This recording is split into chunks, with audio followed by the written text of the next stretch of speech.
work of Alcazar and Rivera.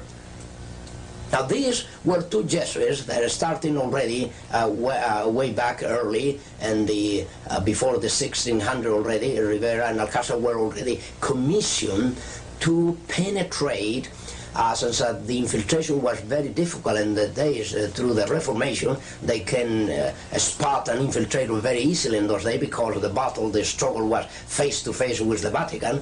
Then Roman Catholics and the Inquisitors, they have a hard time trying to infiltrate the Christian churches, even in Spain, where it was underground completely. They have a hard, difficult time, and there was a very fearful thing to infiltrate. Then nevertheless, they did it. They did infiltrate, and this is how they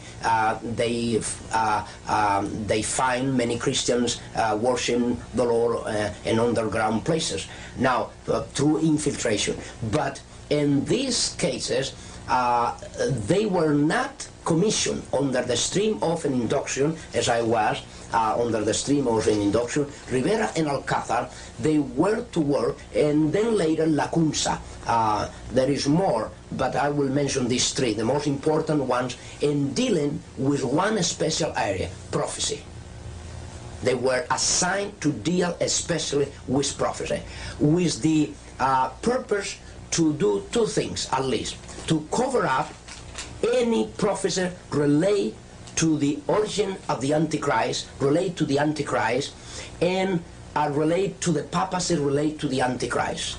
And second, to cover up any idea that the Roman Catholic institution was never a Christian church, as I pointed out before. What that means is to make possible in Bible commentaries and church history that the Roman Catholic institution always will appear as a Christian church, fall in apostasy, and then need a renewal. That was the idea that Rivera, Alcázar, and Lacunza tried to trace. Among other things, they tried to implement the idea that most of the prophecies of the book of Revelations were already fulfilled by the time of Nero. Yeah. What that means is that don't worry about prophecies today, don't worry about the Antichrist, don't worry about a one-world government, don't worry about nothing like that. Yes, that's correct. Walter Martin has been, and confessed by him, as a matter of fact, I could mention that I have a debate already with Mr. Martin, I have already a debate with Mr. Gary Met, and I took them both by surprise. I took Mr. Gary Metz on radio by surprise. I not only persuade him, I force him to answer these accusations and these slanders. And then I took immediately Mr. Walter Martin and Anaheim. And both gentlemen, they were not looking really to meet with me. They were trying to avoid, if it were all possible, that confrontation that I did have with both. We have tapes of these confrontations and these debates. And then Mr. Walter Martin, he himself, even so that I knew his name and the list of very confident persons by the Jesuit order. What that means is that the Jesuit order will have a list made up in United States of people as well as institutions that are worth trusting. And Mr. Walter Martin, I even mentioned to him in this confrontation with him that his name was listed in that list. What did he say? And he said to me, well, I don't know why my name is there. I said, you should know. He should know. Yes. I said, you should know. As a matter of fact, why Mr. Walter Martin, 25 years ago, he even wrote about the cult to Mary, a book about Mary, and 25 years after, he have a list, as a matter of fact, that I have with me, a list of cults where he lists the most dangerous cults, and all in the list of his most dangerous cults are Christian Science, Jehovah's Witnesses, Mormons, starting with the Mormons. And suddenly, I was expecting that he will place at the top of the most dangerous cult Roman Catholicism, but were the Mormons. Now, the Mormons become the victim of Roman Catholicism not only, but become the victim of Mr. Walter Martin, because even the Mormons are the product of Roman Catholicism. The pressure for Sunday in the future is an issue is that a product of the Jesuits, or what do you know about that? Well, what I know is this, that even the Seventh-day Adventist denomination has been placed under the greatest setup and a real setup of all the history of the denomination. And the proof and evidence is that now the leadership is already in a position where they themselves cannot play the role of Frankenstein no longer, because they're being unveiled, they're being discovered, and their intents and their true intents, in cases where already most of them has been already trained, prepared by Jesuits to be where they are. So, will this Sunday issue seems to be on the president's desk to be signed? The moral majority is pushing for it. The Lord's Day Alliance has pushed for it from its inception. That was one of the reasons it was created. Yes. So in other words, you think that for example, the Adventist leadership are going to fold up? No, that is not true. No. In the how the denomination has been set up and their keeping of the Sabbath is this. The Roman Catholic institution already, and this is why you have Biacochi and some other elements within the denomination, there already has been even honor, and condecorated by the Vatican concerning their work. And actually, the Roman Catholic institution is preparing the greatest surprise of them all, because it's not going to be even Sunday that they are going to be after. It's going to be Saturday, and you will see why. The reason of this is when already Catholicism already came about with the idea during the Vatican Council II that a Roman Catholic Mass that was only to be performed on Sundays as to be the only valid Mass for Roman Catholic. Even if they go any other day, Saturday, Friday, there was no valid a Mass for their obligations. Now, during the Vatican Council, the second session, suddenly the whole picture changed, and you know what for. The whole picture changed and said, now Saturday Mass is considered to be valid Mass as Sunday Mass. But that means not only that, more than that, Saturday Mass can replace Sunday Mass. But it's the Protestants, yes, not the Jesuits that appear to be pushing for the Sunday, for national Sunday law. Yes, actually, this is to trigger a reaction to really make you for a cover-up. The issue here is not even Saturday, is not even Sunday. The issue here, whether it's Saturday or Sunday, the issue here is the person of the Antichrist.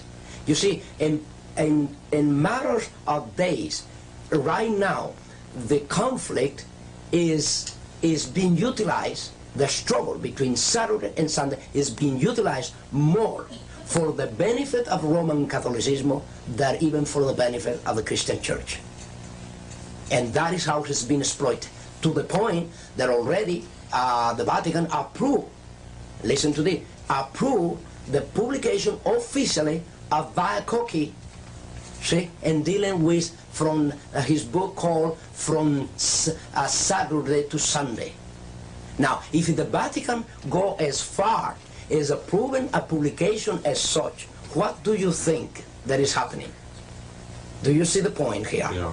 If the Vatican goes as far, telling an official, a member of the denominational body of the Seventh-day Adventists, I am the author of this book, I'm telling you that you have changed Saturday to Sunday, that you, as a Roman Catholic, you were the one that changed it. I mean, openly saying that there you did this, and the Cardinal Seven comes and say, oh yes, we agree, we did this, we agree. Now, what are they trying to gain by doing this, by accepting this? What they are trying to gain?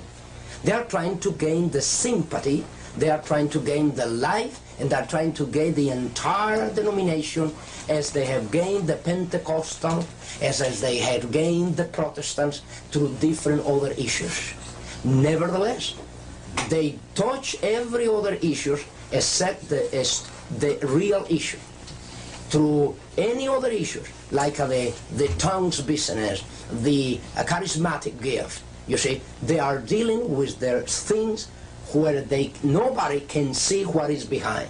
In other words, they cannot openly see any evil, because you will see the Vatican as a good, in a good position, a renewal position, say, yes, we recognize that we did wrong, we changed from Saturday to Sunday, and we admit this, and we're going to do something about it.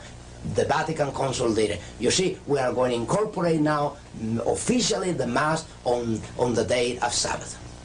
You see? Because the Bible's clear. Oh, yes. When they go that far, you can see one thing for sure. Now, there is, in this issue, in my own personal belief of the Scripture, you do not see that the issue in prophecy is one day or the other. The issue in prophecy is more than a day. Is more than a day. The issue in prophecy is who and where is the Antichrist now. Once that the person perceives the reality and the manifestation of this prophecy, they'll know the rest according to the Scripture.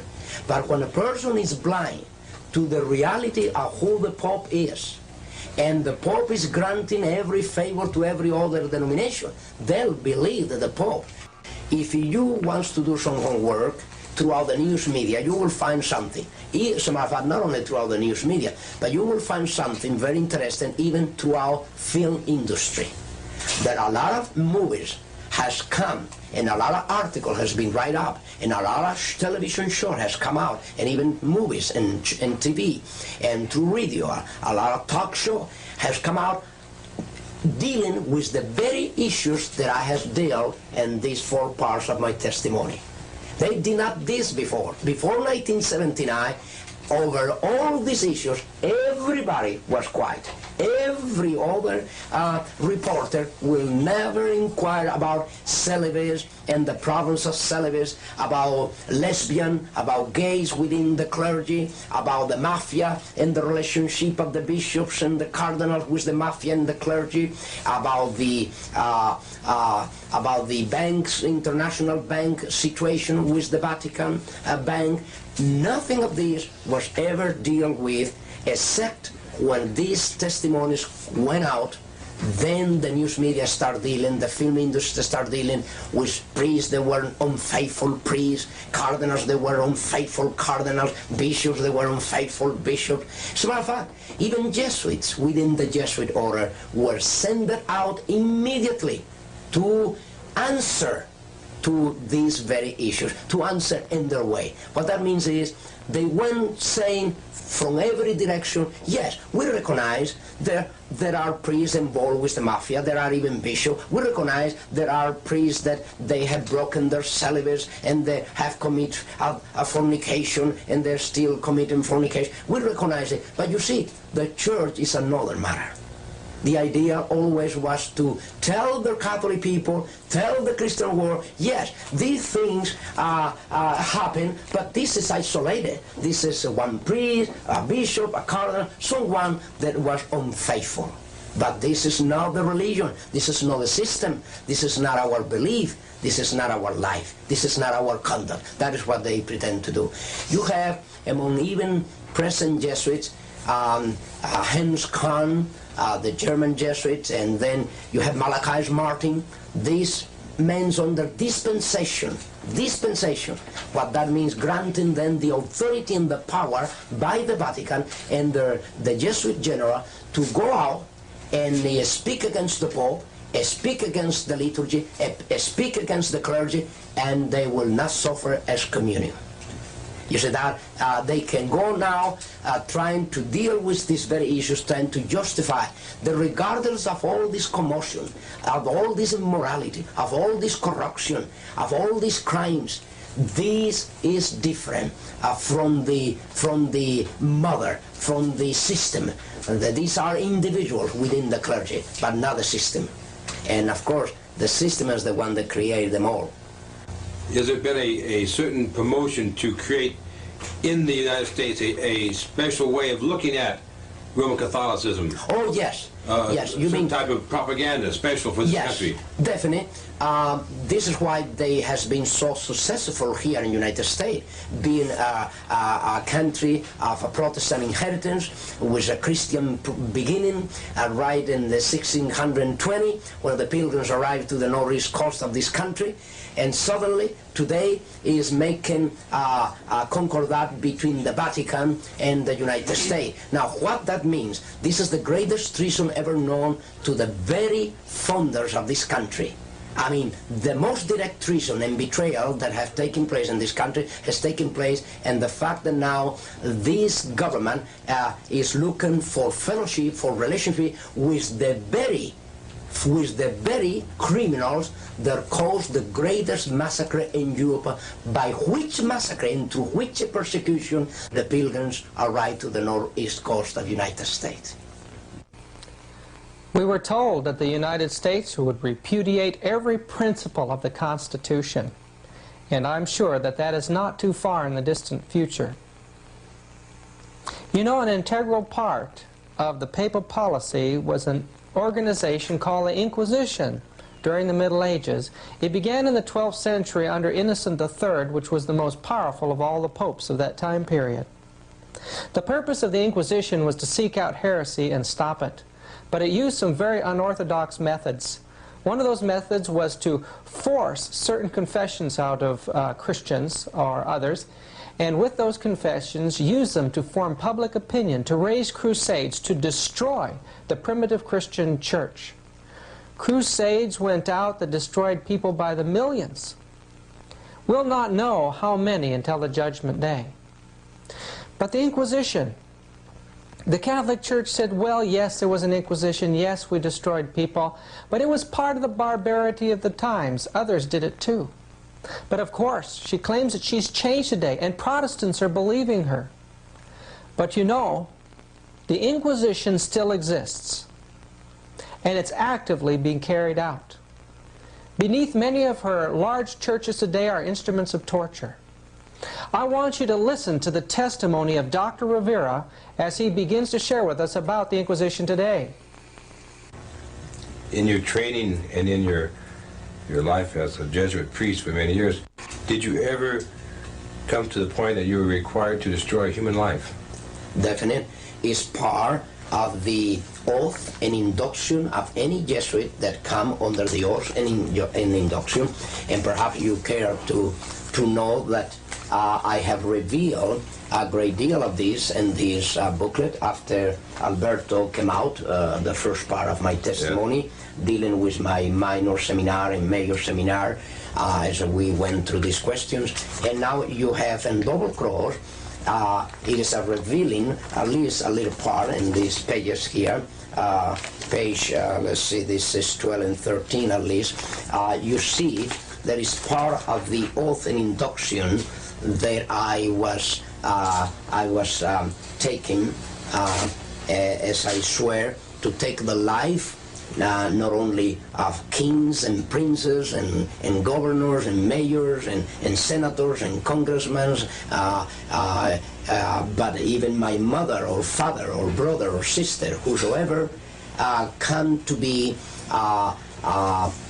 between the interests of the Roman Catholic system and the interest that they pursued. What that means is, if a president of a nation is there to interfere with the interests of the Roman Catholic institution and their pursuit of power, they will be crushed. They'll actually, we were granted, I was granted that authority, that power, to exercise that authority, that power. That when any individual, whether it is a child, whether it is a woman, whether it's an elder man, whether it is a boy, whether it's a girl, whether it's a king or a queen, regardless of who the person is, when that person, that city, that nation, this country oppose to the goals of the Roman Catholic institution and interfere with, that already call for disaster. What would you say has happened to the Inquisition You know, right now we don't see inquisitional tribunals, but we know that the goal of the church is still the same, and the engine of the Inquisition was set up all over the world. What's happened to that particular department of the church? It's still in force in one way or another. He said to this fellow, if you weren't a Catholic, what would you be? He says, the big Monsignor Segura said to him, said, if I wasn't a Catholic, I'd be a Seventh-day Adventist. And he said, Charlie, if I could get out of being a Catholic, I'd be a Seventh-day Adventist tomorrow. Is that right? And he said, Charlie, he says, I advise you, if you can, to be a Seventh-day Adventist and join them. And then just a short while after that, it was a time when in the spring they have Good Friday and they don't eat certain things and meat on certain days. And they were having to go way out in the morning early and leave to their work. And so they had a special concession of the Chinese cafeteria that he was in, or restaurant, that he would come down at 4 o'clock in the morning and fix their lunch and give them what they wanted to eat. And Charlie Hibbard says to him, said, why don't you order yourself up a good beefsteak like I do? You know there's nothing to that. He says, well, he said, I mind to, I will. And while he was ordering up the beefsteak, he said, I don't know, I feel funny about this. And he went ahead and they ate the beefsteak, and he had his half gone when 3 big dignitaries of the Catholic Church marched in to find him and tell him about some of the work that he had to do. And when they left, Charlie Hibbard looked at him and he said to Charlie Hibbard, you don't know what this means to me. He says, I'll catch hell for this. And he says, I used to be the head official that did the punishment for the folks that weren't living up to what they're supposed to. And if you go back to the great big churches in New York, you'll find way down deep in the basement where the corners are cut off like corner cupboards would be. And I was the one that took the people that was sentenced and changed them in that corner, brought 1 brick and 1 trowel of mortar each day and their meal until there was 1 opening for 1 brick. I put in the last brick and the last trowel of mortar. And behind there's many skeletons. He says, you don't know, Charlie, what this means to me. I was the chief executioner for that deal. And me to eat beefsteak like this, he said, I'll hear from this in a few days. He says, I'm from that tribunal back there. And said, you wait and see. In a few days, he got a notice that he was to appear before the tribunal in New York. And when they left on the train, he said, Charlie, if I live after this, said, if I live, I'll send you a card, greetings for your birthday. The card never came. I could tell you stories like this by the hours. So the Inquisitional Tribunal is still active for Roman Catholic people? It's still active, and it is for people that are not Roman Catholic if they get a chance to, without too much publicity that would damage them, their work and their cause. Now in Mexico they opened up the cloistered convents and turned some of them into museums so tourists can see the torture implements that were used on the nuns. And I imagine that in backward countries like Mexico and Spain and some of these areas, this type of thing keeps going without interruption then. It's still done in America to some extent too, in the United States of America. Yes, and I've seen in some of the basements where they're building some of their churches where they're preparing to put some of those things in. They actually have cells and things underneath. They have cells underneath, way down, not only 1 story, but stories and stories below. There is enough left of the old Inquisition. I will say there is a new Inquisition today, not even tomorrow, it's at work today.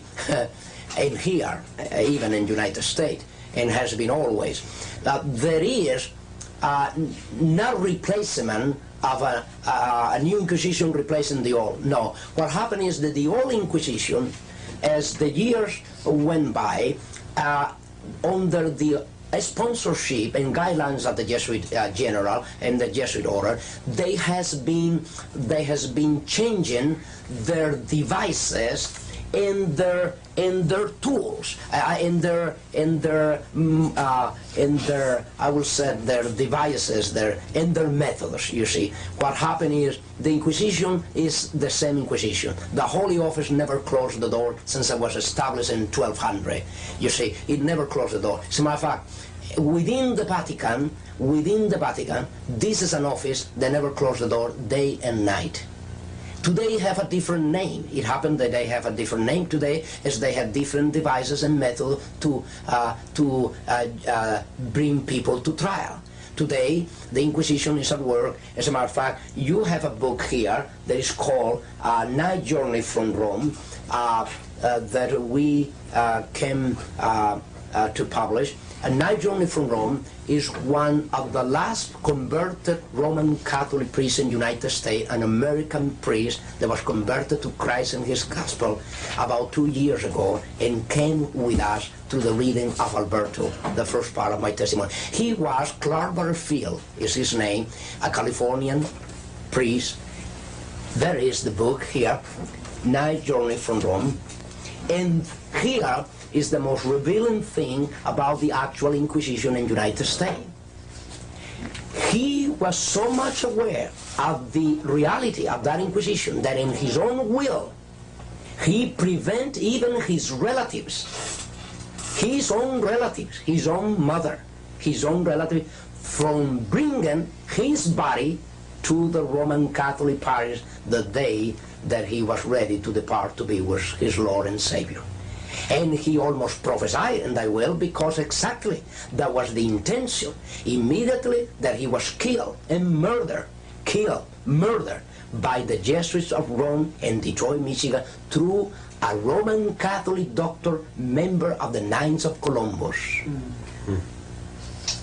Then you can see the Inquisition is alive and well, with different devices, different methods, and a different name. Today they call the Office for the Preservation of the Doctrine and the Faith. We were trained in many different things, from chemistry for poisons, to warfare of any kind. And of course, we were not to be involved in these things. Let me explain this. Jesuits, under the stream of an induction, they were not directly to be involved. They only were the elements, the intellectual element that will prepare this. The case of Abraham Lincoln. Abraham Lincoln, the president, was killed by the Jesuits of Rome, but there was no a Jesuit there involved directly. Nevertheless, was the Jesuit who prepared the plot against his life, and prepare and train those who were to kill him. They arranged it. Yes, it happened with President Kennedy, the same thing. The assassination of Kennedy is another fact that can be proved. Adventists should wake up. Time is short. What organizations have now been taken over by the Jesuit order and other institutes of Catholicism? What world powers are in her hands to be used in this final chess game for the takeover of the world? We can get some idea when we look back to the Council of Trent in the 1540s through the 1560s. At that time, and during those years, we find vows that were taken by these secret orders to take over the education of the Protestants, take over their schools, take over their churches, especially to destroy the Protestant Bible by creating many translations, destroy the monarchies of Europe, destroy nationalism, to use astronomy and astrology to create new calendars that would eventually transfer the sanctity from Sabbath or Saturday to Sunday. Their goal was to take over the business world, internationalism. They were to take over banking, to take over Judaism and the movement of Zionism, to create political strife and chaos and all of these things for one end, that Catholicism should rule. Listen. I did training in monasteries and convent where I prepare cursigistas, the Legion of Mary, the Blue Army, many of these militant organizations. I train and prepare how they can become Baptists, how they can become Adventists, how they can become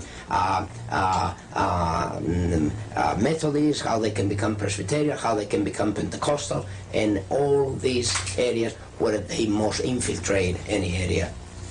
You bring up one of the other questions I have, might as well ask it now, particularly the Blue Army.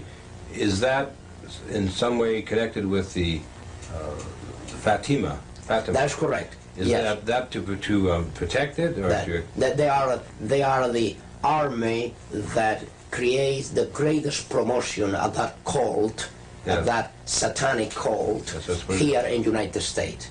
In every country, the Roman Catholicism displayed this promotion to the so-called Virgin. There is not even Mary, the Mary that we know in the Gospel, but a distortion of that really, truly Mary of the Gospel.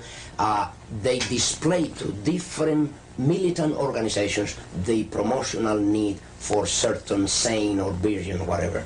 And yes. The Blue Army is the greatest promoters of the call to Mary here in the United States. The Opus Dei is another arm of the Jesuits. What that means, you have Masons, you have Illuminatis, okay. You have the New Age movement, you have the Trilateral Commission, you have the Club of Rome, you have so many others. There are in different areas working through certain programs what they need in that particular area where these organizations move, where there are secret or public organizations.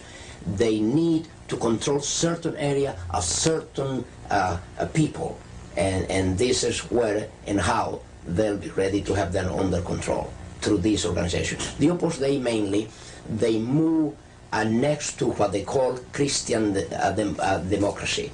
The so-called Christian democracy is an outgrowth of this Opus Dei.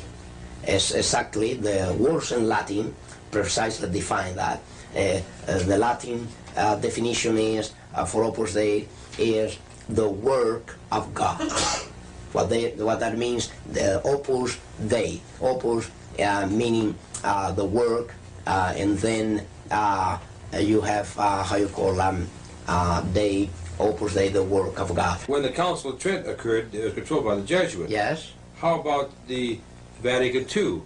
Now, connection yes, the connection is very, very, very prophetical. I will say this, I think that will clear the whole point here, because it's so prophetical that while the Council of Trent was the first council to be managed by the Jesuit order, the Vatican Council was brought about by the same Jesuit order with the same intention. And you know the intention of the Council of Trent. The intention behind the Council of Trent was the Counter-Reformation. What was the intent of the Vatican Council II? Another Counter-Reformation, but called today, how you call it? Renewal. You see the point? Now, the change was a name, but the intentions were the same. Yes. See, more sophisticated today. Yes. You see, the Counter-Reformation was taken to the Council of Trent. That was the entire Counter-Reformation was performed by the Council of Trent, decrees. Then through that time until today, Vatican Council II came about with the idea of renewal. That means another step forward, and the final, I will say this is the final stage of a Counter-Reformation. Now, how about the charismatic movement? What's the connection with that? The charismatic movement is serving the purpose, as we said, of one of the many issues. As we said about Saturdays and Sunday, they'll pick up every issue with different denominations. In the case of the charismatic movement, they pick up the charismatic movement because one factor: they could not bring under subjection the Pentecostal denominations. They couldn't. They could not. Even when they went to the ecumenical movement before, from 1945 down to our day, since this already starts. As a matter of fact, if you want to know, the World Council of Churches started by financed by the Jesuits in Europe in 1945, after the end of the Second World War already, or by the time that the World War was to end, already the Jesuits were at work trying to unite all the Protestants in Europe. And that was the origin of the World Council of Churches and the ecumenical movement. Today the charismatic movement is serving that purpose. Where the Pentecostal could not be bring into the ecumenical forum, they brought it through the exercise of a charismatic gift. We were on the way back from London on a jet plane, and there was a man dressed in a uniform like the Catholic priests wear, and he was conducting himself not like a priest you'd see in a movie, very friendly. He was a very sophisticated type man, and people could sense that. And I never thought I'd see him again, but in Baltimore at the airline station where the baggages come off, well, I turned around and there he was next to me, and I just turned to him and said, "Hello, friend, are you a Jesuit?" And he says, "Yes," with a big smile. You see all of his teeth. And he was very happy with himself. I said, "Well, listen, I'm very interested in the Jesuits. I've read some about them. And what would you think about the Council of Trent and what was invented in the Council of Trent and the infiltration of the Jesuits into Protestantism and the use of the Jesuits through organizations like the Illuminati and the futurism theory, the secret rapture that they invented for the Protestants?" And I talked to him about a lot of those things, and he had a metamorphosis take place. His face became rigid, his smile went away, and he looked me right in the eyes and he said, "You know quite a bit, don't you?" Like he never expected it. And I told him that you know, I was one of the Protestants that got away, and if he could realize that if somebody like me knew those things, just imagine some of the other of God's people that know those things and are willing to tell anybody about them. And it was an amazing situation how that man's face changed, and he thought he was like in one identity, but all of a sudden he realized that these dark secrets of theirs, they're being found out, and I'll never forget that. Would you consider that Jesuitism to be an occult secret society? It is an occult secret society from the point of view that the Jesuit order, what you know of the Jesuit order and what everybody knows of the Jesuit order is not the truly Jesuit order. What that means is even the Jesuits within the Jesuit order, they all are not knowing the secret society, the inner secret society that they are surrounded by. Spiritualism and the papacy is as close as two fingers are on your hand. One cult that started from Fatima, okay, the cult of Fatima, the Roman Catholic cult, seems to be antagonistic to the rest of the Roman Catholic Church. Seems that they believe that the Pope that's in now is an antichrist. The whole thing is that Satan gets as many people as he can on his side, and by starting something else up, he can get more. Oh, I see. And he starts first one thing and then another. That's why he's got so many churches and so many cults and so many this and so many that. What he can't get one person on, he gets them on another. Mm-hmm. And the biggest thing that he gets most people on is TV. Right. Satan has all kinds of organizations. Mm-hmm. But the Catholic Church is his one biggest, most extensive organization that there is in the world. Yeah. He has these others organized to take care of things, but and in some places he works, even destroys himself to make other things work out for himself. What's the connection between Jesuitism and communism? Well, that's a long story, but really, communism was really started by the Catholic Church, and the Pope himself is allied with them and a communist himself. They sent some Jesuits into a little town where they wanted to start Catholicism.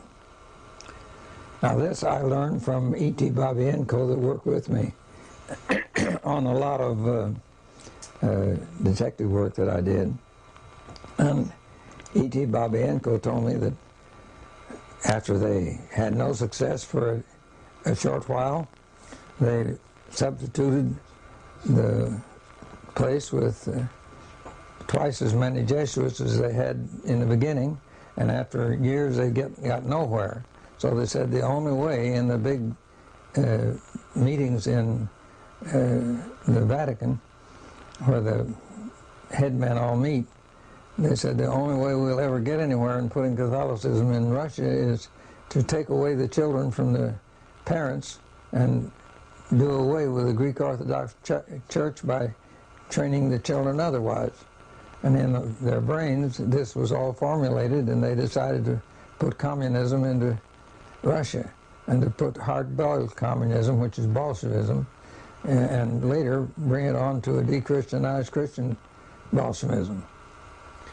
So the connection between Zionistic Judaism and communism then is, would you say that's a fraudulent story? Yes, to some extent, and yet they use the Jews wherever they can. So the Roman Catholic Church utilizes Judaism.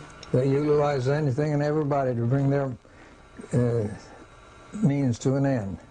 So these writers that point to the international Jewish conspiracy, drawing from historical material that appears to see the Jewish involvement in all this, may very well be part of the Catholic ploy to take the heat off of themselves?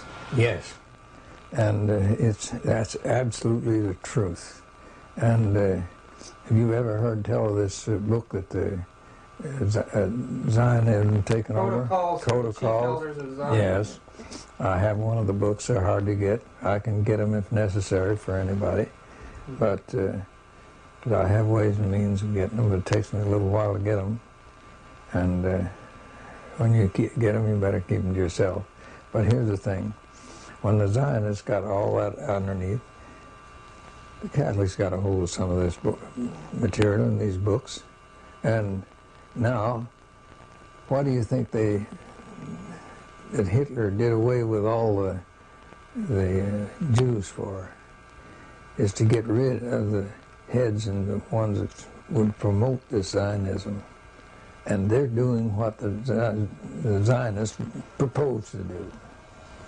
So they actually, in reality then, there is a Zionist movement, but the Roman Church is trying to take over it and control it for their own purposes. They have a club of 300 at Rome that does nothing but figure out how they can do it and why they can do it and where they can do it and why they can go ahead.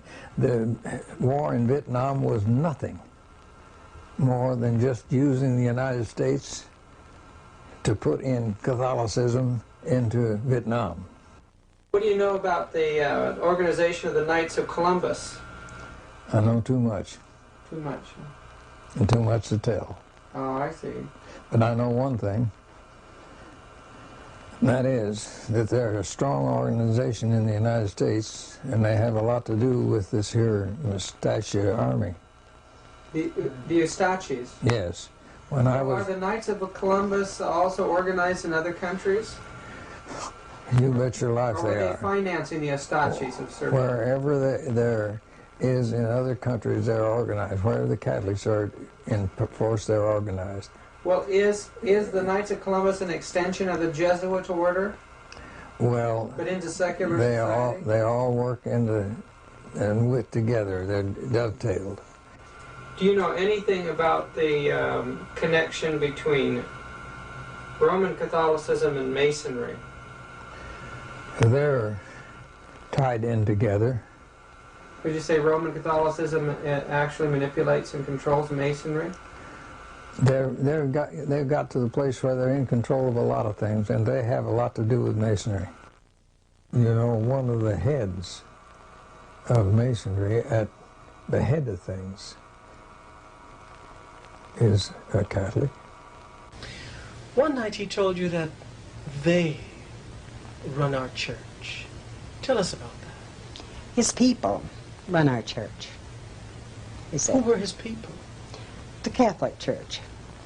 The Catholic Church run all churches. He said that to you? Yes, yes. And specifically that the Catholic Church runs the Seventh-day Adventist Church? Well, very much like that. I don't recall exactly the way it was worded.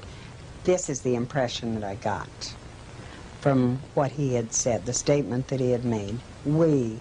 He always whenever he said we, that was the church and he. He always included himself as the church. From Jeannie's testimony about her marriage to a Catholic priest agent, we get a sense of the tremendous confidence that the Roman Catholic Church has now in her position of dominating the nations and its institutions. Very soon we're going to be locked into a period of terrible persecution, and there'll be many martyrs among the faithful Christians. Listen to the words of Revelation 17, verse 6. "And I saw the woman drunken with the blood of saints and with the blood of the martyrs of Jesus." She is uniting with the rulers of the world. Listen, in verse 12, "And the 10 horns which thou sawest are 10 kings, which have received no kingdom as yet, but receive power as kings 1 hour with the beast." Rulers in this world will give their political power to a system, a political system, that will be dominated by the papacy. And that system is going to make war upon God and his followers. In Revelation 18, part of our last message to the world is to tell the world, "All nations have drunk of the wine of the wrath of her fornications, and the kings of the earth have committed fornication with her." That the governments of the world are in an unholy alliance with the Roman papacy, and God is going to judge them. I want you to listen very carefully to Dr. Hiram Duke's testimony as he shares their position in world politics. When I was behind these locked doors, they told me that they were going to cede the South. And with what they told me then, I knew they were planning World War II. And I knew they were planning on bringing all the DPs and seeding the South with DPs. They've done it. They've got to the place now where... DP is... What's a DP? That's the folks that are displaced in the old country on account of war. Well, one thing that's interesting is no bombs are dropped on the Vatican. Well, my wife was the head stenographer in the Vatican, in the Pentagon at that time. And she gave all the orders and sent out all the orders to the big men. And she had orders to see that there was no Protestant flew over the Vatican and over Rome, because they were afraid that they might, through their own ingenuity, want to drop a bomb there. Are you aware that the head immigration authority in Germany was a strong Catholic, and that he let the men in that were trained in New York for the hoodlums that went over to do away with the Tsar and his outfit, and they were shipped by him into Moscow by getting one of their men into Moscow and shipped in boxcar, and this fellow in Moscow that got in there ahead went and opened the padlocks off of boxcar and let them out, and they went right up and did away with You're talking about Lenin and Trotsky. Yes, sir. Trotsky was trained in New York, wasn't he? Yeah. The head of a bunch of hoodlums. Got to talking with E.T. Babienko about a lot of things. And we got in places where we wanted to know things. And we put on priest garb, dressed up like a priest, and he put on even garbs on beyond the priesthood. Well, because he spoke in 44 languages more fluent than I do in English, and his wife speaks 33 languages fluently. Why, and he understands enough in other languages right away quick, and he picks them up like magic. The General Conference used him for interpreter to go between a lot of these places wherever they needed him. And he went to Europe and went to Asia and a lot of these different things. And when he went to Asia, he was over in the Himalayan mountains, where it's so difficult to learn the language.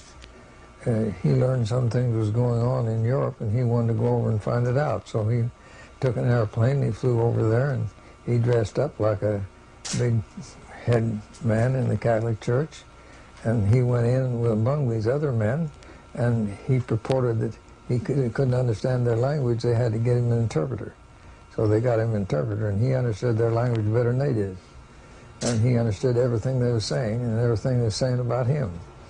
And that way, why, he fooled them to where they thought he was a high dignitary, and he went in and found out things that he wouldn't otherwise. When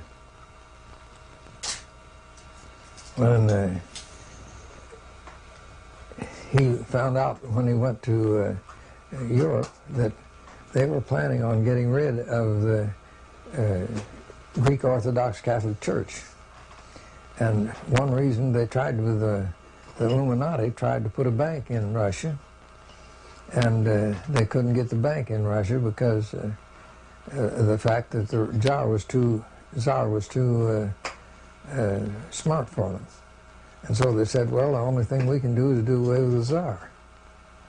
And what years was this? well, this was way back in the time of before the World War I.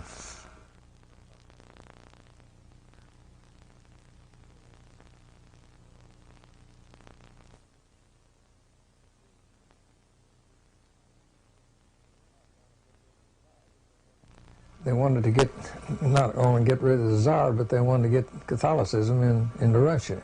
And they were trying this before they tried to get the money bank in there. And when they sent, I think it was 1,000 Jesuits into Russia, most of them are centered around a little country town and a little place in Russia. And they tried it for over a year and they didn't make any headway. So they sent twice as many more in that area, and then they didn't get anywhere. And so they called a big meeting over in Rome of all the head folks from all over the world, and they planned on what they could do, and they found out that the best thing they could do was to get rid of the parents taking care of their children, to educate the children, and that way, if they took the children away from the parents, that they could control and get Catholicism in there later. So they put in hard-shelled Bolshevik communism, and they said, well, we'll annul that and get it chosen that way later on, and put in a de-Christianized Christian communism. And they planned all this ahead. And he learned this. When he got this information, and they found out that they'd done this already, and that they take the children away so that they could imbibe communism into the children and take them away do away with the Greek Orthodox Catholic Church. And then they could control and later get things into Russia and control Russia. And they'd do away with the Tsar and the government and the whole works. And then they planned on doing it in World War I. They dined, wined, and educated 300 hoodlums in New York to do all this and to go over and take over the Tsar and take over Russia and put this Bolshevism in Russia. Well, when they got it all ready, they had already gotten their man.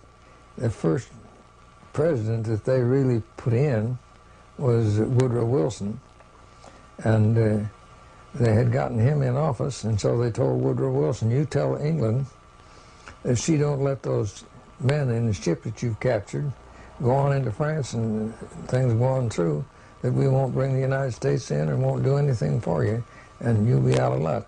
And so immediately they let the ship go on into France and went into Switzerland, down into the dark forest, and the head man of migration was Catholic, and he loaded one of them on the train and got him into Moscow through one crook or another.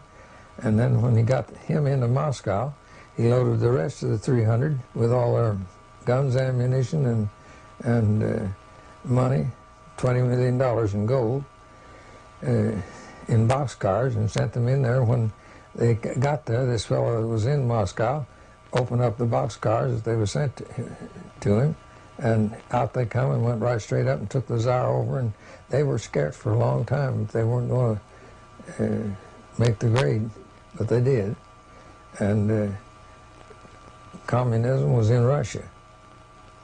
Now, after they got that all done, then this fellow decided there's something going on, and I'd like to know a little more about some of these things. So a little later, he went over to a new part of the Balkan states and went in dressed up the same as he did before. And he found out that they'd called the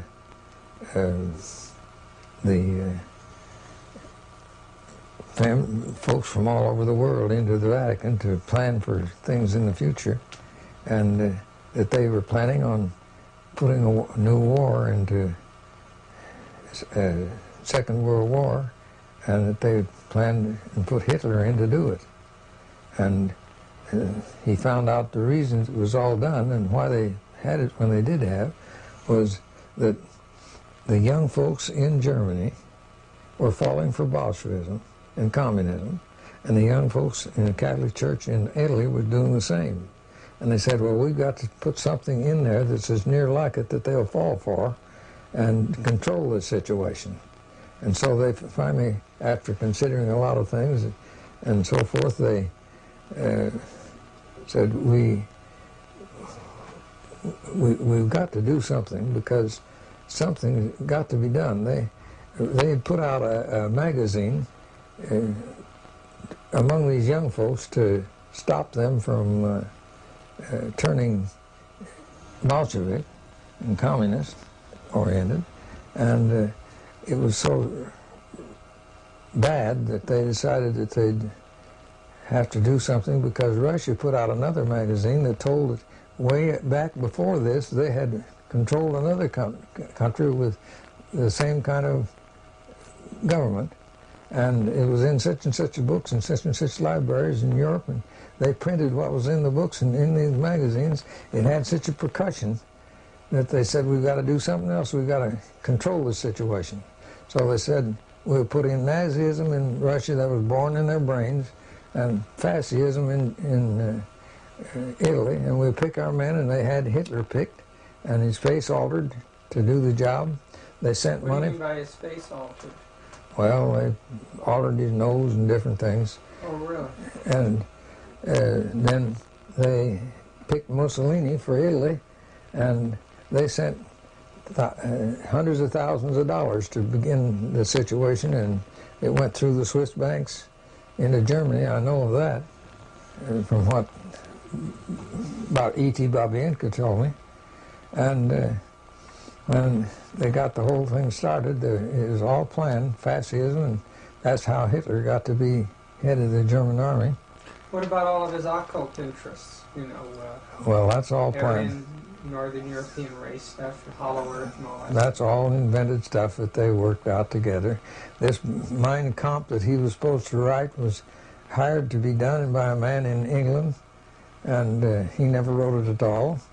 And as far as I could learn, and Babienko could learn, and then they went through with the Nazi works in World War II that you all know about. And now we have a breakdown in the communism. It isn't the old Bolshevik communism, and Catholicism is being put in Russia, And our work is going forward because they couldn't let Catholicism in without letting us in. And they're still holding down on things. But they're using Catholicism to gain control of the whole world. Over 50% of the world is communist today. I'll tell you something else that you might be interested in, and that is that when Woodrow Wilson was put in, the Catholics brought in enough Catholics from Europe with the understanding that they were to vote Democrat to throw the election for Woodrow Wilson. It's a pity to have even to say that at this point in the history of the United States, in the history of the presidents, has not been other president. From the time of President Washington, that was the first president to be utilized by the Jesuits. If you were not aware of that, President Washington already was initiated by the Jesuits to bring about the first communication with the Vatican ever known in this country. From there on, President Reagan, to all this time, President Reagan has come to fulfill the greatest moment in the history of this conspiracy, because no other president has come as close as President Reagan with the Vatican, and even not even John F. Kennedy. What that means is they have done to President Kennedy, to President Reagan, what they were not able to do even through a Roman Catholic president. And nevertheless, I will say this: the religious belief of President Kennedy is nothing more, nothing else than another expression of Catholicism. Perhaps I need to clear this. Roman Catholicism is not only the Roman Catholic system. Roman Catholicism is still, and it has been at work outside the Roman Catholic system. What that means, there are many daughters of the Roman Catholic system outside the Roman Catholic system. And as there are many daughters, these daughters have children, and of course President Reagan fit within that picture. His relationship with the Vatican today brought about several things. One of them is the diplomatic relationship with the Vatican. Second, the preparation for the signature of a concordat between the Vatican and the United States. And if you want to know, this never took place overnight. President Reagan was prepared and initiated for the task that is performing today as President of the United States by the Jesuits of Rome, in the time that he served as a star in a movie that was very well known and still being shown today, a very old movie about the football team of Notre Dame. New Rockney. That's correct. This is the time that the first contact was made by the Jesuits with Reagan. Jesuits, under the stream of an induction, they were not directly to be involved. They only were the elements, the intellectual element that will prepare this. The case of Abraham Lincoln. Abraham Lincoln, the president, was killed by the Jesuits of Rome, but there was no a Jesuit there involved directly. Nevertheless, was the Jesuit who prepared the plot against his life and prepared and trained those who were to kill him. They arranged it. Yes, it happened with President Kennedy, the same thing.